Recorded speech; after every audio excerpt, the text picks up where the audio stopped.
Bienvenue à cette nouvelle discussion philosophique. Aujourd'hui, on plonge dans un texte absolument fondamental, une œuvre qui a vraiment changé la donne en Occident, les Méditations métaphysiques de René Descartes. Oui, un monument. Et ce qui est fascinant d'emblée, c'est que ce n'est pas un traité comme les autres. On a l'impression que Descartes nous prend par la main, qu'il nous invite à faire un entraînement mental avec lui. Tout à fait. C'est une invitation à penser, à refaire le cheminement soi-même. Le jeu qui parle, c'est presque une invitation pour que le lecteur devienne ce jeu pensant. C'est ça. Alors, notre sujet aujourd'hui, explorer ces méditations, publiées en 1641. Et l'ambition de Descartes, elle est immense. Ah oui, carrément. Faire table rase de tout ce qu'il croyait savoir, pour reconstruire la connaissance sur des bases absolument solides, indubitables. Un vrai projet d'architecte de la pensée en quelque sorte. Mhm. Et pour s'y retrouver, on va s'appuyer bien sûr sur le texte des méditations lui-même, notamment l'édition Cambridge avec les objections et réponses qui sont passionnantes aussi, et puis sur quelques essais, quelques introductions critiques pour bien saisir le contexte. Parfait. Alors, notre mission aujourd'hui, décortiquer cette quête radicale de certitude. On va essayer de suivre les étapes, Le doute méthodique, d'abord, cette grande démolition. Oui, l'outil pour nettoyer le terrain. Ensuite, l'émergence de ce point fixe, le fameux « je pense donc je suis », ou plutôt sa formulation spécifique dans les méditations. Oui, je suis, j'existe. Puis, la distinction entre l'âme et le corps qui a fait couler tant d'encre. Et enfin, on essaiera de comprendre pourquoi Dieu est si central dans son système, comme une sorte de garant ultime. Exactement. Un garant de la vérité de nos idées claires et distinctes. Bon prêt pour l'aventure, Allons-y. Alors, pour commencer, cette forme si particulière, si méditation, ça fait penser à un exercice presque à une retraite spirituelle, non? C'est tout à fait ça. Ce n'est pas un exposé froid et systématique. C'est un cheminement, avec ses doutes, ses impasses apparentes, ses découvertes. On suit une pensée en action. Et ce jeu qui médite donc, c'est une stratégie pour impliquer le lecteur. Oui, clairement. L'idée est que le lecteur fasse l'expérience intellectuelle, qu'il doute avec Descartes, qu'il découvre avec lui la première certitude. C'est beaucoup plus persuasif, évidemment, que de juste lire des conclusions. C'est une expérience guidée quand même. Descartes sait où il veut nous emmener. Ah oui, absolument. Il tient les rênes. C'est une méditation dirigée, si on veut. Le but est de nous faire arriver à ces conclusions, mais en ayant l'impression de les avoir trouvées nous-mêmes. C'est très habile. Et d'ailleurs, une bonne partie de la philo moderne, on pourrait dire qu'elle dialogue avec ce chemin cartésien, soit pour le prolonger, soit pour le critiquer. Tout à fait. C'est devenu un point de passage obligé. Et ce parallèle avec les exercices spirituels, notamment jésuites, que Descartes connaissait, c'est pertinent. Oui, mais avec une différence clé. Ici, l'ascèse, la discipline, elle est purement intellectuelle. Le but est de purifier l'entendement des sens, des préjugés, pour arriver à saisir des concepts purs, l'esprit, la matière, Dieu. Ce sont ces concepts qui doivent nous permettre de comprendre le monde correctement. Et le point de départ de cette purification, c'est Le grand nettoyage. le doute méthodique. Voilà, la décision radicale de considérer comme faux, provisoirement, tout ce qui n'est pas absolument certain. Pas juste un peu douteux, Tout ce qui pourrait l'être, même minimalement. Et ça l'amène très vite à douter de quoi? D'essence, d'abord. Oui, l'essence nous trompe parfois. Un bâton dans l'eau, une tour de loin. Donc, prudence. Mais ça, c'est assez classique comme doute. Il va beaucoup plus loin. Oui, après il y a le rêve. Exactement. L'argument du rêve. Si je peux rêver des choses qui ressemblent parfaitement à la réalité, comment être sûr, là maintenant, que je ne rêve pas? Et ça met en péril l'existence même du monde extérieur, tel que je le perçois. Et même les maths, il arrive à en douter. Oui, avec l'hypothèse du malin génie. C'est le sommet du doute. Mais ce doute, insistons là-dessus, ce n'est pas pour rester sceptique. Non, non, absolument pas. C'est crucial. Ce doute est un moyen, un outil. C'est pour ça qu'on dit méthodique. Le but est d'atteindre la certitude, une certitude qui résistera même au doute le plus radical. C'est un décapage pour trouver le roc sous le sable des opinions. Il veut libérer notre esprit des préjugés, détourner des sens. C'est ça. Il faut voir l'utilité de ce doute. Au début, ça peut sembler juste destructeur, mais c'est ce qui prépare le terrain. Et il précise bien que c'est pour la méditation, pour la recherche de la vérité, pas pour la vie de tous les jours. Oui, heureusement. Il ne nous dit pas de douter s'il faut traverser la rue. C'est une démarche philosophique spécifique à faire une fois en sa vie. Quelle différence avec les sceptiques comme Pyrrhon ou même Montaigne? Eux aussi doutaient. La grande différence, c'est l'objectif. Pour les sceptiques anciens, le doute menait souvent à la suspension du jugement et par là à la paix de l'âme, l'ataraxie. On cesse de chercher la vérité inaccessible. Pour Descartes, c'est l'inverse. Le doute est l'outil pour trouver la vérité et fonder la science. C'est un doute constructif. Comment ça constructif? Ça rase tout. Bah oui, mais c'est en rasant les mauvaises fondations, par exemple la confiance aveugle dans les sens pour connaître la nature des choses, qu'il nous prépare à accepter les bonnes fondations. Par exemple, que le monde matériel est mieux compris par les maths et la physique que par nos sensations de couleur ou de chaleur. Exactement. Le doute sur les qualités sensibles ouvre la voie à une physique mathématique de l'étendue. D'accord. Alors, reprenons ces étapes du doute. D'abord, les sens nous trompent parfois. Le bâton brisé, la tour ronde. Oui, premier niveau. Conclusion, ne pas faire entièrement confiance à ce qui nous a déjà trompés, même une fois. C'est une règle de prudence. Deuxième niveau, plus fort. Mhm, Le rêve. mhm, L'argument du rêve. mhm. Comment distinguer le rêve de la veille de façon absolument certaine? Si c'est impossible, alors tout ce que je perçois comme extérieur pourrait être une illusion. L'existence des choses matérielles devient douteuse. Et là, on croit avoir touché le fond, mais non. Arrive le malin génie. Oui, l'hypothèse la plus extrême. Ce n'est plus Dieu qui est parfait et donc bon, mais un mauvais génie, très puissant et très rusé, qui mettrait toute son énergie à me tromper tout le temps. C'est une expérience de pensée, on est d'accord? Il n'y croit pas vraiment. L'important, c'est sa fonction. Tester la résistance de toutes nos croyances. Même les vérités mathématiques, 2 plus 3 égale 5, pourraient être fausses si un tel génie existait et me tromper systématiquement. C'est l'outil ultime pour atteindre le doute hyperbolique. Et c'est là où fond de ce gouffre de doute. Que la lumière jaillit. Car même si ce malin génie me trompe sur tout, il y a une chose dont il ne peut pas me tromper. Pour être trompé, il faut bien que j'existe. Ah.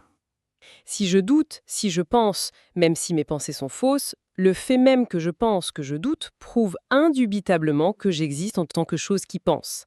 C'est le fameux cogito. Je suis, j'existe. Est nécessairement vrai toutes les fois que je la prononce ou que je la conçois en mon esprit. C'est la formulation précise de la deuxième méditation. L'acte même de douter de mon existence confirme mon existence. Et ce n'est pas une déduction logique, un syllogisme. Non, Descartes insiste là-dessus. Ce n'est pas tout ce qui pense existe, or je pense, donc j'existe. C'est une intuition immédiate, une simple inspection de l'esprit.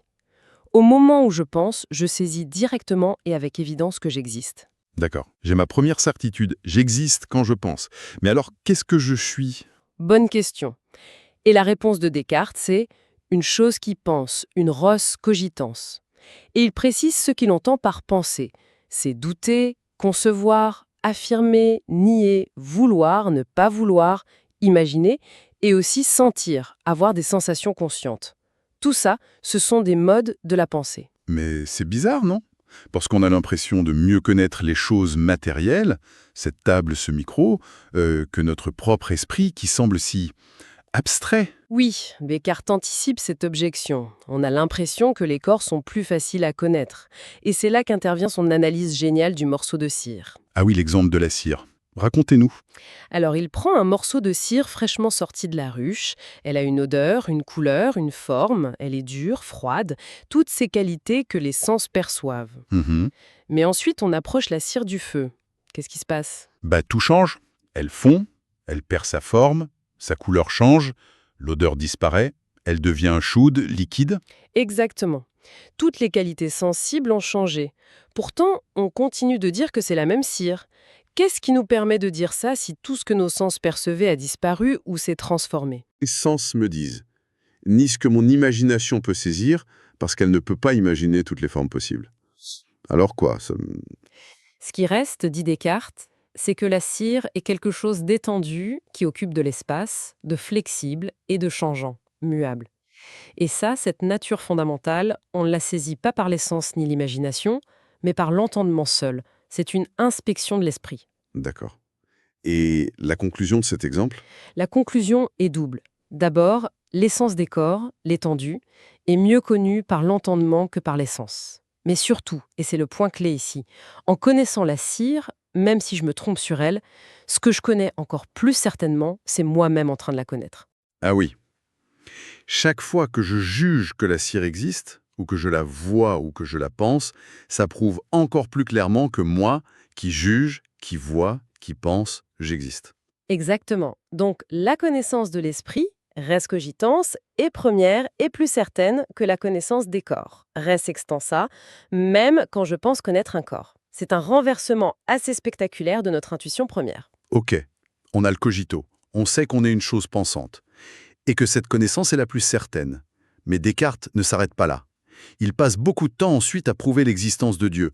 Pourquoi c'est si important pour lui? C'est absolument fondamental pour la suite de son projet. Parce que le cogito me donne ma propre existence, certes, mais il ne garantit pas encore que mes autres idées claires et distinctes, par exemple sur les mathématiques ou sur l'existence du monde extérieur, sont vraies. Ah, à cause du malin génie. Il pourrait encore me tromper sur 2 plus 3 égale 5. Exactement. Tant qu'on n'a pas écarté cette hypothèse radicale, on ne peut pas être sûr de la fiabilité de notre propre raison, même quand elle saisit des évidences. Pour fonder une science certaine du monde, Descartes a besoin de montrer qu'on n'est pas fondamentalement fait pour être trompé. Il a besoin d'un garant. Et ce garant, c'est Dieu. Oui, un Dieu parfait, et qui dit parfait dit non trompeur. S'il prouve qu'un tel Dieu existe et nous a créés, alors il pourra faire confiance à ses facultés de connaître, à condition de bien les utiliser. D'accord. Et comment il prouve l'existence de Dieu? Il y a plusieurs arguments, je crois. Oui, principalement deux dans les méditations, un dans la troisième, un dans la cinquième. Le premier, dans la méditation 3, part de l'idée de Dieu qu'on trouve en nous. J'ai en moi, dit Descartes, l'idée d'un être infini, éternel, tout-puissant, parfait. Mhm. Or, une idée, ça représente quelque chose. Cette idée d'infini a une immense réalité objective, un grand contenu représentatif.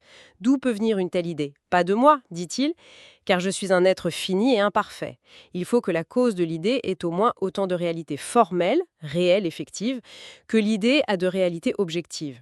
Donc, l'idée d'un être infini ne peut avoir été mise en moi que par un être réellement infini, Dieu. C'est l'argument par l'idée d'infini. Et le deuxième? Le second, dans la méditation 5, est l'argument dit ontologique.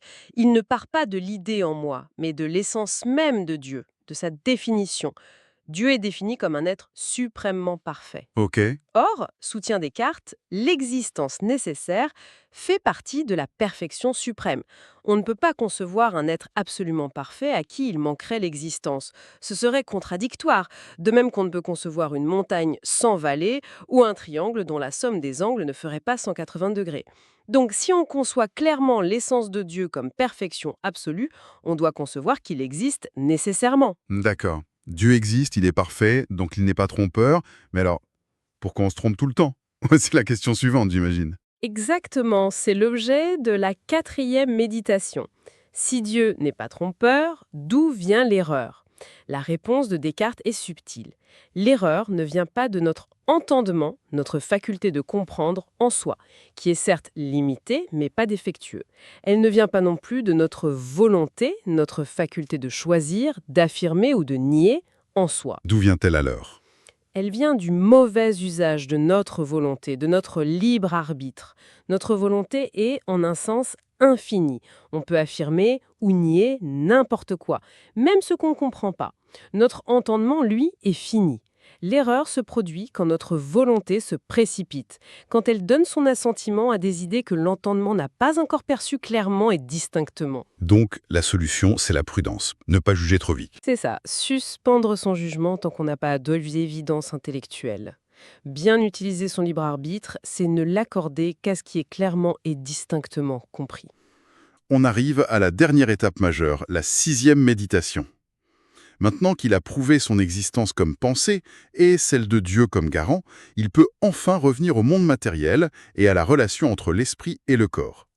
C'est là qu'il établit son fameux dualisme. Oui, le dualisme des substances. L'idée que l'esprit, res cogitans, la chose pensante, et le corps, res extensa, la chose étendue, sont deux types de réalités fondamentalement distincts et capables d'exister l'un sans l'autre. Et son argument principal pour cette distinction réelle? Il repose sur la concevabilité claire et distincte. Je peux me concevoir moi-même, dit-il, clairement et distinctement comme une chose pensante, sans avoir besoin de concevoir un corps non étendu. Et je peux concevoir clairement et distinctement un corps comme une chose étendue, sans avoir besoin de lui attribuer à la pensée non pensant. Or, ajoute-t-il, tout ce que je peux concevoir clairement et distinctement comme séparé, Dieu a le pouvoir de le créer séparément. Donc, si Dieu peut les créer séparément, c'est qu'ils sont réellement distincts. Voilà l'argument. Ce sont deux substances complètes qui n'ont pas besoin l'une de l'autre pour exister, même si en fait, elles existent ensemble en nous. Mais ça pose un problème énorme, non? Si l'esprit et le corps sont si radicalement différents, comment interagissent-ils? Comment mon esprit peut-il faire bouger mon bras? Comment mon corps peut-il causer des sensations dans mon esprit? La faim, la douleur. Ça montre bien qu'on n'est pas juste un fantôme dans une machine. Absolument. C'est le grand défi du dualisme cartésien, le fameux problème de l'interaction. Et Descartes en est conscient. Il rejette explicitement l'idée que l'âme habite le corps comme un pilote en son navire. Ah bon? Il dit le contraire. Oui, il insiste sur le fait que l'âme et le corps sont très étroitement conjoints et comme entremêlés, au point de former comme un seul tout. C'est à cause de cette union intime que nous avons des sensations comme la faim, la soif, la douleur, qui ne sont ni de pure pensée de l'esprit, ni de pure modification du corps, mais le résultat de cette union. Mais comment cette union fonctionne-t-elle si ce sont deux substances si différentes? C'est là que ça devient plus mystérieux chez Descartes. Il avouera plus tard, notamment dans sa correspondance avec la princesse Élisabeth, que cette union est une sorte de troisième notion primitive, à côté de la pensée pour l'âme et de l'étendue pour le corps. Une notion qu'on expérimente plus qu'on ne la comprend intellectuellement. C'est un point qui a beaucoup fait débat après lui. On voit l'ampleur de l'édifice qu'il a construit. C'est vertigineux? Pas étonnant qu'on le qualifie souvent de père de la philosophie moderne. Oui, son impact est colossal, que ce soit en théorie de la connaissance, avec son fondationalisme, sa recherche de certitude, en philosophie de l'esprit, avec le dualisme, ou même indirectement sur la science, avec sa vision mécaniste du monde matériel. Presque tous les grands philosophes après lui, Spinoza, Leibniz, Locke, Hume, Kant, ont dû se positionner par rapport à Descartes. Il a vraiment fixé le cadre du débat pour des siècles. Tout à fait. Ce projet de fonder tout le savoir sur une base indubitable, même s'il est critiqué aujourd'hui, a été extrêmement influent. Et sa volonté de traiter le monde physique comme une grande machine analysable par les mathématiques a accompagné la révolution scientifique. Mais aujourd'hui, cet héritage est aussi critiqué, on l'a dit. Le fondationalisme semble à beaucoup une quête impossible. Oui, l'idée qu'on puisse trouver un point de départ absolument certain et tout déduire logiquement est largement remise en question. La connaissance est vue comme un réseau, une toile, plutôt qu'un édifice bâti sur une seule fondation. Le dualisme âme-corps pose toujours d'énormes problèmes philosophiques et scientifiques pour expliquer la conscience, l'interaction. Certainement. Le problème corps-esprit reste un casse-tête majeur. Et puis, l'idée même du sujet pensant isolé, qui trouve la vérité en lui-même, par introspection, a été critiquée. On insiste davantage aujourd'hui sur le rôle du langage, de la culture, de l'intersubjectivité dans la pensée. Pourtant, malgré toutes ces critiques, Malgré tout, oui, il y a quelque chose de fascinant qui demeure dans ce texte. Une force, une radicalité, une clarté dans l'argumentation. Les méditations restent une invitation incroyablement puissante à l'examen philosophique, à la remise en question de nos propres certitudes. C'est un modèle de rigueur intellectuelle. pour résumer ce parcours incroyable, on est parti d'un doute qui semblait devoir tout emporter. Pour arriver à cette première île de certitude, je pense donc j'existe. Puis, de là, construction d'un pont vers Dieu comme garant de la vérité. Ce qui permet ensuite de revenir au monde matériel et de fonder la possibilité d'une science, tout en affirmant la distinction, mais aussi l'union, de l'âme et du corps. Qu'est-ce qu'on pourrait retenir d'essentiel de tout ça aujourd'hui? Peut-être pas tant les réponses spécifiques de Descartes. Peut-être pas, non. Mais plutôt la méthode, cette exigence absolue de clarté et de distinction, cette volonté de ne rien admettre sans examen critique, cette invitation à déconstruire nos propres préjugés, pour tenter de penser par nous-mêmes. En ce sens, les méditations sont moins un système fermé qu'un formidable point de départ pour la réflexion philosophique. Et pour terminer, peut-être une question pour prolonger la méditation, même si on n'adhère plus forcément au dualisme strict ou aux preuves de Dieu telles quelles, est-ce que cette démarche du doute méthodique, cette quête d'un fondement rationnel, a encore une pertinence aujourd'hui? Dans un monde où on est submergé d'informations, d'opinions, de faits alternatifs, Ou encore, que nous dit sur notre propre esprit cette capacité que Descartes met en lumière à concevoir une idée comme celle de l'infini ou de la perfection? Qu'elle vienne de Dieu ou d'ailleurs, qu'est-ce que ça révèle sur la nature de la conscience humaine? vaste question, voilà qui donne matière à penser. Merci beaucoup pour cet éclairage passionnant sur Descartes. Merci à vous.